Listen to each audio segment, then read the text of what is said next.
See it? And I smelled smoke. Big fire right over there. Then some orange flames started looking up. It's like 50 feet from their house. And I knew it was a pretty big fire. Smoke, flames, fire. There were some flames leaping up.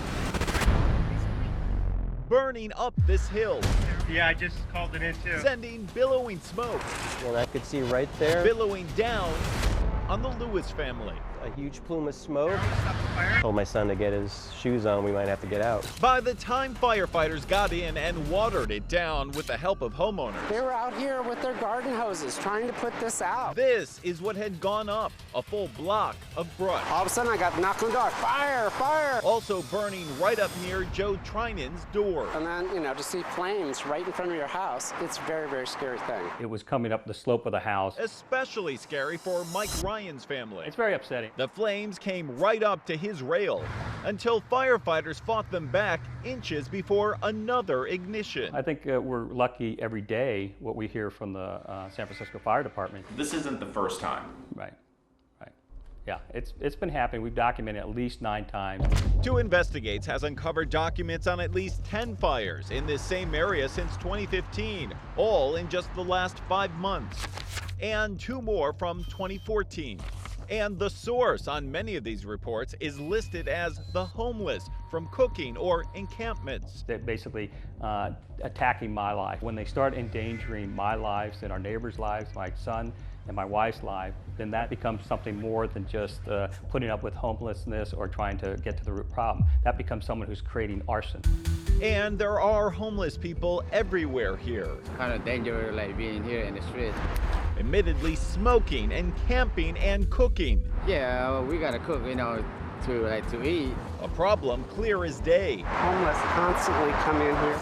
to residents who see them almost every day. Probably at least 10, 12 tents in there at one time. But it's not, they say, See it? the one and only problem. Who do you blame? I blame whoever owns that property. State records show Caltrans owns the property, from Highway 101 up to these homes on San Bruno, and have owned most of it since the 40s. It's not my property that's being caught on fire. It's Caltrans.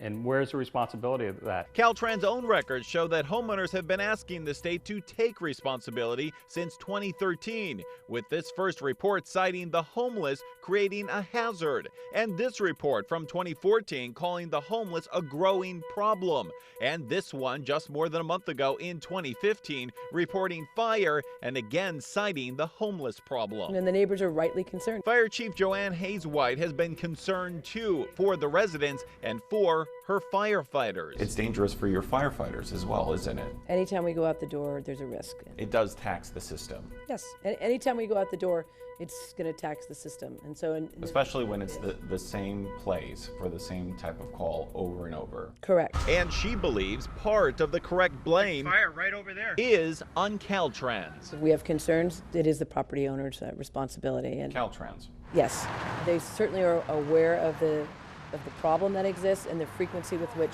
we have gone out to respond.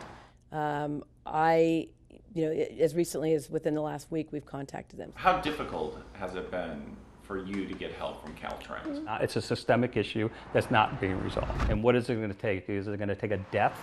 Is it going to have someone's house being totally lost? So we went to Caltrans. We're still waiting to speak with Bijan. Looking for answers from Director Bijan Sartipi. Is Bijan going to speak with us or not? No. He had already refused weeks of interview requests. You don't think as the head of Caltrans in this division, he's accountable? Yes, he is. Then why can't he respond? Because I am responding for him. Caltrans has known about this problem since 2013. Yes, we have, and we have been going in repeatedly to Well, clean what up do you the say to area. these family members that they believe their lives are in danger every night? We are doing everything we can. We are responsible for maintaining the highway system. That is the extent, that is the definition of our responsibility. Your responsibility is that you own that property. Yes. Even the fire department says that this is a problem on your property. Right. So why aren't you taking care of that We property? are taking care of that property. You can't do anything wrong. Going in You once could build a a week. fence. Residents dispute that workers are actually going in once a week, but Caltrans says it's also met with residents, responded to emails, and planned for a new fence in the future. I want something done now. Neighbors object to these endless delays There were some flames leaping up. and the constant danger. They've done sweeps. They've tried to solve it. Are they doing enough? No, I don't think so. Their lives are being disrupted or even potentially being ended because of someone's irresponsibility. Is this a dangerous situation? Has the potential to be very dangerous. What's it going to take for this problem to be solved? For Caltrans to make an effort, like now. But for now, families are left trying to get on with their lives, playing house above all of these problems. What do you want to do? While knowing that they're really playing with fire. And then they suddenly were going to come and say, oh, we're sorry you lost your child. It's like 50 feet from their house. I'm sorry, it's going to be way too late.